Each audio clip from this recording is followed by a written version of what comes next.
I'm so grateful to your pastor, Father Griffith, and to Father Bryce for allowing me this great privilege of celebrating Mass for you on this Divine Mercy Sunday. It's a day of great grace, and I'm thrilled to have this opportunity to pray with you. My first priestly assignment was at a merged parish on the south side of Pittsburgh. They merged 7 small parishes, most of them ethnic parishes, into one larger parish. And I'm pretty sure I was sent there because my father had belonged to one of those 7 parishes, my mother had belonged to another, and I had been baptized at a third. So we kind of had covered that area, but it was wonderful to be able to be in this place that meant so much to my family. And my father always had me on the lookout for his boyhood friends who still lived in that area. And he would mention to me these men by their nicknames. And I was kind of curious, so by this time they were in their 60s. And I found out that Curly had no hair, that Red had white hair, and that Bones could have been my stunt double. So things had obviously changed in all of those years, but the nicknames stuck. Today in our gospel, we hear about doubting Thomas. 2,000 years after the event that's depicted in the gospel, we still refer to Thomas as the doubter. It's not really the best description of Thomas because he's an apostle, a disciple, who would also be a man of great faith. His proclamation, "My Lord and my God," is one of the greatest proclamations of faith in the New Testament. And yet he's always remembered because he wasn't going to believe unless he could see the nail marks, unless he could put his hand in the Lord's side where he had been pierced. Interestingly, the Lord knows just what it is that Thomas needs to believe, and that's precisely what he offers to him. My brothers and sisters, the Lord on this Divine Mercy Sunday knows what we need to believe as well. You notice he doesn't judge Thomas, he doesn't punish Thomas, but rather he actually offers to him those things that Thomas would need to believe on his own. He's that way with us, my brothers and sisters. He wants all of us to move from unbelief to belief.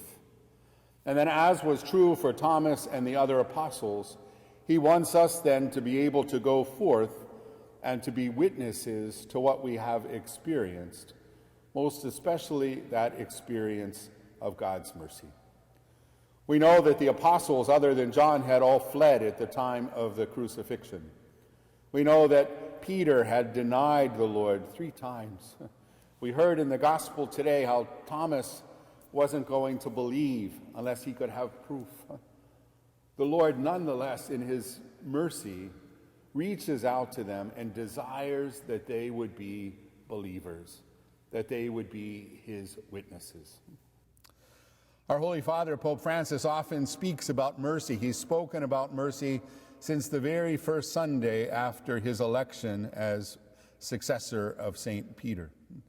He even took as his coat of arms, as his motto on his coat of arms, an expression that describes the call of St. Matthew, that puts mercy as a verb. It connects the two actions of the Lord, mercy and call, in such a way that we come to see that it's really an exercise of Jesus' mercy that he calls us. That's not just true for Matthew, that's not just true for Thomas, but that's true for all of us.